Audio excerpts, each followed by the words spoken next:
ഇന്നൊരു സ്നാക്സിൻ്റെ റെസിപ്പിയാണ് കാണിക്കുന്നത്.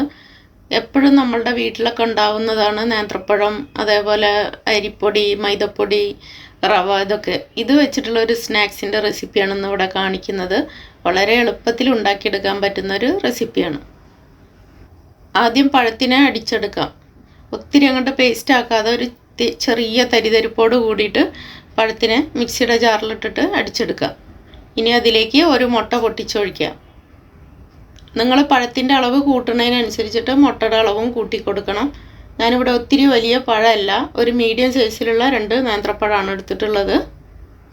ഇനി 1/4 കപ്പ് റവയാണ് എടുത്തിട്ടുള്ളത്. അതിൻ്റെ പകുതി ഞാനിപ്പോൾ ഇട്ട് കൊടുത്തിട്ടുണ്ട്. ഇനി അതിലേക്ക് 2 ടേബിൾ സ്പൂൺ മൈദപ്പൊടിയും കൂടി ഇട്ട് കൊടുക്കാം. മൈദപ്പൊടിക്ക് പകരം നിങ്ങൾക്ക് അരിപ്പൊടി വേണമെങ്കിൽ അരിപ്പൊടി ഇട്ട് കൊടുക്കാവുന്നതാണ്. ഇനി ഇതിലേക്ക് പഞ്ചസാര ഇട്ട് കൊടുക്കാം.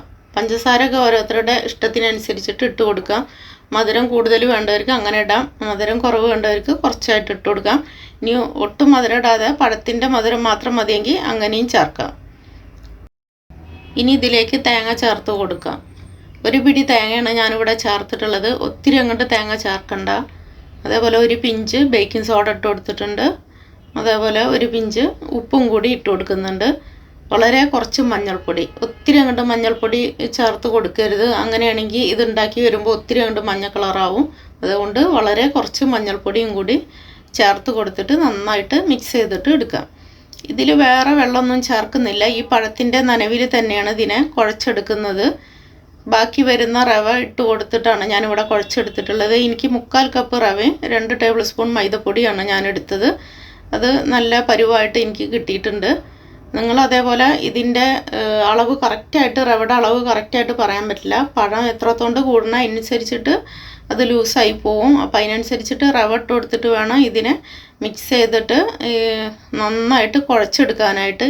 ഈ ഒരു പരുവത്തിന് വേണം മാവ് എടുക്കാനായിട്ട്. അപ്പോൾ എത്രത്തോണ്ട് ലൂസാവണോ അതിനനുസരിച്ചിട്ട്, പഴത്തിൻ്റെ അളവ് കൂടുന്തോറും കുറച്ച് ലൂസായി പോകും. അപ്പോൾ അതിനനുസരിച്ചിട്ട് നിങ്ങൾ റവയുടെ അളവും കൂട്ടി കൊടുക്കണം. പിന്നെ ഒരു കാര്യം പറയാൻ വിട്ടുപോയി, വറുത്ത റവ തന്നെ എടുക്കണം. എന്നിട്ട് റവയുടെ അളവ് കൂട്ടി കൊടുത്തിട്ട് ഇതേപോലെ കുഴച്ചിട്ട് ഈ ഒരു പരുവത്തിന് മാവ് എടുക്കുക. എന്നിട്ട് വേണം ഇതിനെ ഉരുളകളാക്കിയിട്ട് എടുക്കാനായിട്ട്. ഇപ്പം എല്ലാം ഞാൻ ഉരുട്ടി എടുത്തിട്ടുണ്ട്. ഇനി ഇതിനെ വറുത്ത് കോരിയെടുക്കാം. ഇനി അതിനെ വറുത്ത് കോരിയെടുക്കാനായിട്ട് ചീനച്ചട്ടിയിൽ ഓയിലോ അല്ലെങ്കിൽ വെളിച്ചെണ്ണ ഏതെങ്കിലും ഒഴിച്ചു കൊടുക്കാം. ഇത് മുങ്ങി കിടക്കണ പരുവത്തിൽ അങ്ങോട്ട് ഓയിലും വെളിച്ചെണ്ണ ഒന്നും ഒഴിച്ചു കൊടുക്കണ്ട. ഒരു 1/4 ഭാഗം ആവുന്ന വിധത്തിൽ ഒഴിച്ചു കൊടുത്തിട്ട് ഇതേപോലെ ഇടയ്ക്കിടയ്ക്ക് ഇങ്ങനെ ഇളക്കിയിട്ടും തിരിച്ചും മറിച്ചും ഇട്ട് കൊടുത്തിട്ട് അങ്ങനെ നമുക്കിതിനെ ഫ്രൈ ചെയ്തെടുക്കാം. ഇതിപ്പോൾ വറുത്ത് കോരിക്കഴിഞ്ഞാൽ ഇനി ഈ ഓയിൽ നമ്മൾ എടുക്കൂല, അത് കളയുള്ളൂ.